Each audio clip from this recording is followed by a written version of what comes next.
I worry that we have forgotten the lessons of 9/11 and what security looks like. We've done it at the airports and we've kept that up, right? Yet we have this wide open southern border. We have a vulnerability on our southern border every month. People are coming across who are on the terror watch list. The numbers dwarf the number of known terrorists who would come in prior to Joe Biden. If you're the next planner of 9/11, it's obvious where you go. Yeah. You go to Mexico and you come right across, and Joe Biden and the idiots in his administration will fly you to wherever you want to go in this country, and you can carry out your terror attack. And sadly, every day that we have an open border under Joe Biden and the Democrats, the odds of another major attack in this country, major terror attack, go up systematically. There's no shame with Ted Cruz. So, of course, he's using the tragedy of 9/11 22 years later to talk about if you're a terrorist, you're going to come through Mexico. As a matter of fact, take a trip through Mexico and Joe Biden's going to put you on a plane and send you wherever you want to go to attack Americans. I'm trying to find if there should be even one person that would raise their hand and be in support of something like this being said, just for the sake of what he's predicting could and would happen because of Joe Biden being in office. Completely forgetting the fact that there was this Republican that was in office when 9/11 actually did happen. And since then, for some reason, anytime there's a Democrat that touches the office, we've increased our possibilities for this happening again.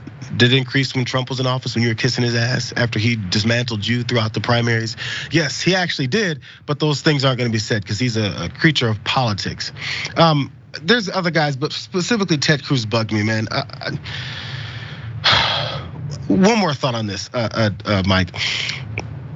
Does this get him anywhere? What does he gain from this? Because Ted Cruz is consistently on the side when he has something to say to folks, and he gets lambasted on X.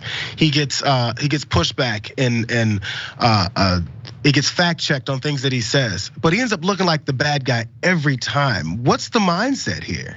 Well, I mean, he's running for election next year for his Senate seat. And you can cut through all of what he says to look for two words. And the two words are the words that he wants everybody to hear, and that's open borders. The borders are not open, but if he can say open borders enough voters are going to think that the borders are open, and enough people who don't pay close attention are going to assume the borders are open. That's the only thing he cared about in that whole tirade he just went on. It's not excoriating the president or his staff or his policies. It's saying open borders, and then people repeat it. And that's the danger. The borders, as we know, are not open. If they were open, you wouldn't see, hundreds of people every day standing at the wall, at the gates, trying to get in, standing, crossing rivers to have to get in. It's absurd to say that our borders are open. It's just a thought. I wish politicians, no matter what political side of the aisle that they're on, would actually be thinking about ways to remedy these issues, maybe nip it before it gets to those points. Instead, it's talking about whether or not we can go with punitive or just blaming other folks for everything that's going down and how it affects folks in this country, and how we also facilitate these types of things that we say we're against. There's more though. Madison Cawthorn, haven't heard this guy's name in a while. He decided to stick his head out because apparently he hadn't been attacked in a while for ridiculous things that he had also been saying. But here we go. Here's a tweet he put out. If nothing else, to at least honor the folks and the families that lost folks that day. It says RIP to the 2,996 Americans who died on 9/11, and RIP to the 1,455,590 innocent Muslims who died during the US invasion for something they didn't do, which I can see the point being how we attacked another country and killed a bunch of innocent folks. We do that all the time. And I wish there was this kind of pushback for the folks, the innocent people that we then see on the back ends of many attacks that we have, which again was why so many folks were vehemently upset and against the Iraq invasion, what the Bush administration was doing, W was doing back then. But I mean, I have to be honest, it's weird how some folks in the Republican Party have switched a little bit to them. His quote there was, "Where were you when the world stopped turning on that September day? The lies were fed by the elites have defined the entire 21st century. Never trust your government, never." I guess he's full boat against entire government. He's not saying specifically Democrats or anything. It's the elites, which I think a lot of times from a conservative's mouth, they're again talking about partisan politics. One more, since we're gonna go to the left side here. Progressive author and former youth pastor John Pavlovitz. He received backlash when he tweeted, "If you don't grieve both 9/11 and January 6th, you aren't patriotic, you're partisan." Again, man, you can have your thoughts all you want. I just don't know why we have to always say it. That's all. I think there's some people had like a Twitter or now an X type of thought process. If you're about to tweet something that you think might be razzing people up, maybe wait 5 to 10 seconds and read it to yourself 3 more times before you actually do it. Just for the sake of not having to deal with the pushback from it. Because sure, you can be, I'm thoroughly upset about January 6th. I do think it was an attack on our country. I do think they were trying to overturn democracy. I do think they were out to murder and kill people, and then some folks end up dying as a result of it. So it is a horrible, tragic day. Let's remember 1/6, let's remember 9/11. They're 2 separate events and they're both horrific. Let's do something about what we did in response to those things. Lastly, though, here, Shurzy. Yeah. Maybe because you're a New Yorker. But this was the biggest problem I think many folks had. DraftKings, who's an online betting sports bookie, which I don't engage in whatsoever.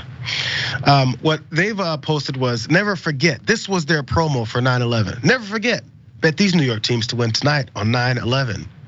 We got the Mets to win, we got the Yankees to win, or the Jets to win. One of those I know for sure did happen as everyone was watching. And the fallout was immediate. And then they responded with this: "We sincerely apologize for the featured parlay that was shared briefly in commemoration of 9/11. It was brief though, Mike. We respect the significance of this day for our country and especially for the families of those who were directly affected." I don't know, maybe I would be one of the few people, I guess, that was like, "Oh, look at DraftKings doing this. That's kind of cringe," but then move on. I don't know. Maybe I'm not taking it heavily enough. Mike, your last thoughts, bro? Yeah, I don't. I mean, it's kind of silly. The Yankees were rained out. Also, the Mets lost. The Jets won. I think, yeah, it's silly, and somebody realized that it was silly and they apologized for it. Yeah, in some sense, like, is this one of the things that holds on to DraftKings now and it follows them around and people stop using the service?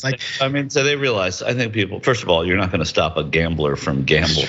It's like, oh, I'm not gonna gamble now because these guys did something that was inappropriate. There might be a handful of people, but I don't think there are a lot. I don't know, it doesn't, I think remembering 9/11 is appropriate. It was a horrendous day, and there are enough people alive today who remember it very well that how can you not at least pause for a second and think about what happened? But again, we'll need promos. What's that? We don't need promos. I think maybe it's one thing. We definitely remember. For more political news breakdowns, interviews, stories of activism, and me trying my hardest to care about the occasional big celebrity news story, subscribe to our YouTube channel at youtube.com/thedamagereport. And you can ring the bell wherever it is so you don't miss anything.